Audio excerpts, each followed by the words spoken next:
Assalamualaikum warahmatullahi wabarakatuh.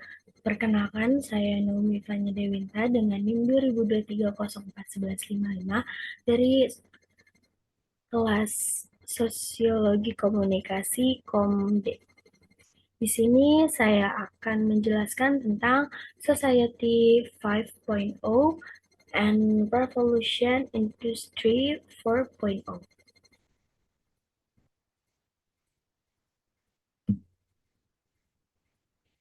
Di sini kita akan membahas tentang perkembangan teknologi media, adopsi inovasi dan sikap masyarakat, dan efek revolusi industri 4.0 dan society 5.0. Di perkembangan teknologi media ini dijelaskan bahwa perkembangan teknologi berarti dari masa ke masa teknologi terus berkembang ke arah yang lebih canggih. Perkembangan ini didasarkan dari inovasi dan kreativitas dari manusia. Everett M. Rogers 1986 dalam bukunya Communication Technology, New Media in Society mengatakan bahwa dalam hubungan komunikasi di era masyarakat dikenal 4 era komunikasi, yaitu era tulis, era media cetak, era media telekomunikasi, dan era media interaktif atau era komputer. Perkembangan teknologi dimulai dari adanya teknologi sederhana. Seperti zaman dahulu, masyarakat berkomunikasi atau memberi tanda lewat teknologi sederhana, yaitu kentongan. Lalu berkembang ke pager, dan terus-menerus berkembang semakin canggih hingga saat ini. Nah, dalam adopsi inovasi dan sikap masyarakat, Newbeck and Klasberg 1996 294 sampai 299 telah menulis subbab teknologi dan perubahan sosial dalam bab perubahan sosial dan pergerakan sosial pada bukunya, yaitu Sociology: A Critical Approach. Perubahan-perubahan sosial selalu dipengaruhi oleh hal-hal baru di masyarakat yang tercipta suatu keadaan yang berbeda dengan keadaan sebelumnya dalam sistem sosial. Inovasi berkaitan dengan gagasan, tindakan, atau barang yang dianggap baru oleh seseorang dan masyarakatnya. Konsep baru ini terbentang antara konsep pengenalan, persuasi, dan keputusan menggunakannya atau adopsi. Difusi inovasi berhubungan dengan rentan ruang yang berlalu selama difusi inovasi berlangsung. Difusi inovasi berlangsung pada sistem sosial sudah mulai terbuka terhadap ide baru, paling tidak ditandai dengan perubahan wawasan, pandangan, sikap dan baru masuk pada perubahan perilaku. Difusi pandangan, sorry, Difusi inovasi amat dekat dengan perubahan sosial, sedangkan perubahan sosial itu berkaitan dengan sistem sosial masyarakatnya. Jadi semua ini saling berkaitan. Kita masuk ke Society 5.0 dan Revolusi Industri 4.0. Kenapa sih revolusi industri satu angka lebih kecil dari perkembangan society? Hal ini karena masyarakat manusia lebih dahulu ada dan berkembang, baru kemudian lahir berbagai teknologi di era itu. Teknologi diciptakan manusia untuk kepentingan masyarakat. Karena itu, manusia lebih dahulu berkembang, baru kemudian industri yang berkembang.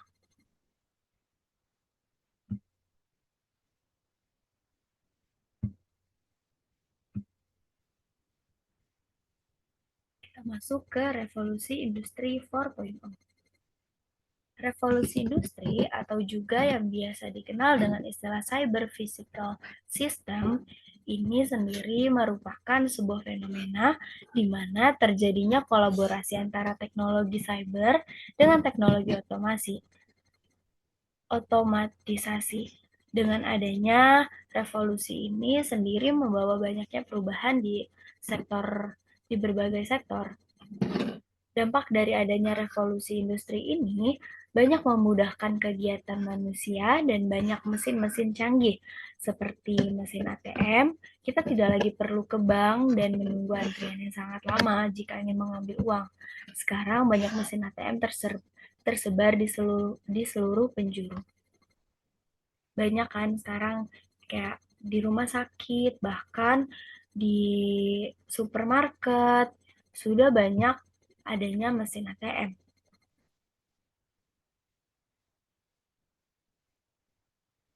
Nah, penjelasan tentang Society 5.0 menurut Wikipedia, masyarakat 5.0 atau masyarakat super pintar adalah konsep masyarakat masa depan yang diusulkan oleh Jepang. Masyarakat 5.0 merupakan masyarakat yang berpusat pada manusia yang menyeimbangkan kemajuan ekonomi dengan penyelesaian masalah sosial melalui sistem yang sangat mengintegrasikan dunia maya dan ruang fisik. Seperti banyak yang digunakan saat ini, yaitu teknologi AI atau kecerdasan bantuan, teknologi memudahkan masyarakat karena membuat apapun menjadi lebih cepat, seperti membuat artikel, esai, dan lain-lain. Contoh-contoh dari revolusi industri 4.0 seperti mengantar barang, belanja, membeli obat juga bisa dilakukan melalui layar sentuh, handphone, atau gadget. Lalu seperti pembayaran digital atau cashless juga salah satu cara yang memudahkan kita dalam membayar sesuatu dari mana saja. Kita jika tidak memegang uang cash bisa dengan cara membayar seperti melalui mobile banking atau kartu debit card. Nah, terus juga ada bimbel online. Pelajar tidak perlu lagi jauh-jauh ke tempat bimbel, melainkan bisa diakses secara online. Kita bisa belajar di mana saja dan kapan saja.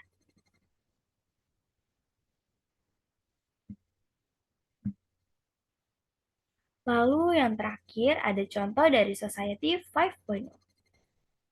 Penggunaan AI untuk merubah bentuk wajah, bahkan bentuk badan.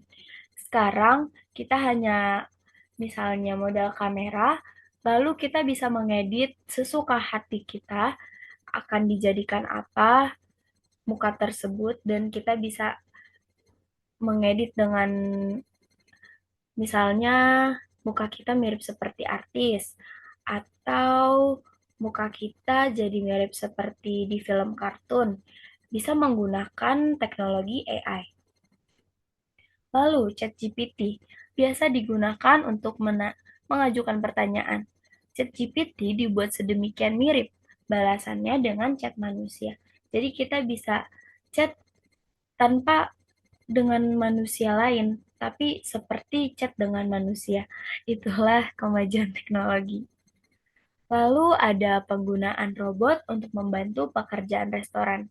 Di Jakarta, di beberapa restoran, sudah ada yang menggunakan robot untuk menggantikan sebagai pelayan. Lalu, yang terakhir, robot yang mirip dengan manusia masih terus dikembangkan. Di beberapa negara sedang mengembangkan robot yang bisa seperti manusia. Wujudnya seperti manusia, lalu dia bisa diajak bicara seperti manusia, dan lain-lain. Sekian presentasi saya. Mohon maaf jika ada kekurangan. Terima kasih. Wassalamualaikum warahmatullahi wabarakatuh.